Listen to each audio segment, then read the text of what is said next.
C'est étonnant, non? Les chroniques de la haine ordinaire.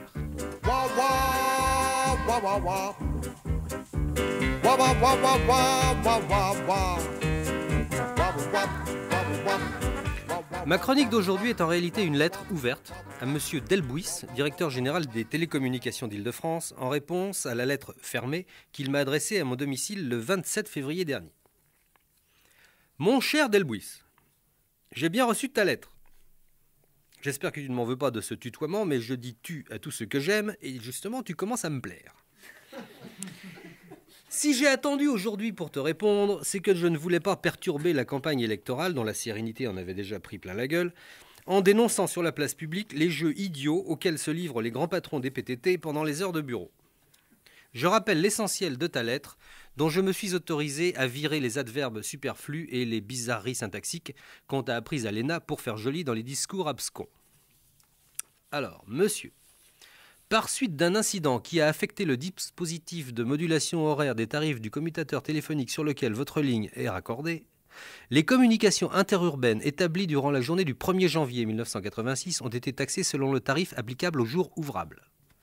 Je vous demande de bien vouloir nous communiquer une estimation de la durée des communications interurbaines établies ce jour-là à partir de votre ligne, afin que les rectifications nécessaires soient apportées à votre compte. Vous voudrez bien communiquer avec votre estimation de la durée, l'heure et le numéro d'appel des communications qui ont été établies. En vous priant de bien vouloir accepter mes regrets, l'inspecteur général directeur des télécommunications d'Île-de-France, A. Delbouis. Mon cher Delbouis, je rends hommage à ta scrupuleuse honnêteté. Hélas, le 1er janvier dernier, comme tout fêtard de base heureux d'avoir progressé d'une révolution de plus autour du soleil, j'étais complètement bourré.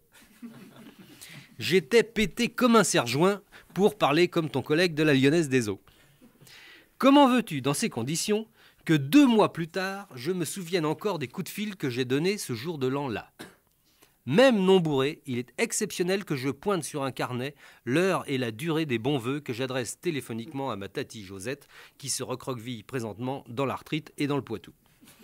Une femme admirable au demeurant, dont je suis l'unique réconfort et l'unique héritier, et qui comprendrait mal que je la chronométrasse chaque fois que je l'appelle, dans le seul but de réparer, cher Delbouis, tes conneries de lendemain de réveillon. Ce que je suggère, c'est que nous oublions, toi et moi, les 3 francs 6 sous que tu me dois et que tu dois à quelques dizaines de milliers d'autres abonnés qui, comme moi, l'ont dans la fente réservée à cet usage, comme tu dis si joliment dans ton patois pététique. En revanche, afin d'éviter qu'elle se renouvelle ce genre d'incident qui pourrait te valoir auprès des méchantes gens une injuste réputation de faux cul indigne d'un marchand de vrais jetons, je te propose, mon cher Delbouis, de venir passer le prochain réveillon à la maison. N'oublie pas ton chronomètre, ton carnet et ton petit crayon. Si tu as des copines, n'hésite pas à les amener. Pendant que tu cocheras mes appels, je tâcherai de leur apprendre le coup de la brouette japonaise avec double axel en PCV, sans affecter le dispositif de modulation horaire des tarifs du commutateur élastique sur lequel est raccordé leur porte-jartel interurbain. Accessoirement, chers auditeurs, n'hésitez pas à me faire part des tracasseries kafkaïennes et autres mesquineries courtelino-ubuesques dont vous seriez les victimes.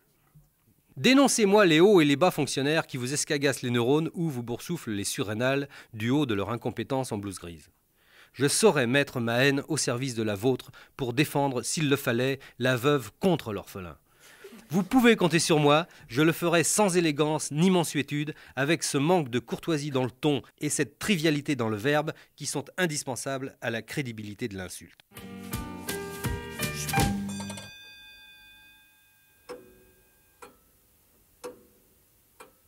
C'est étonnant, non?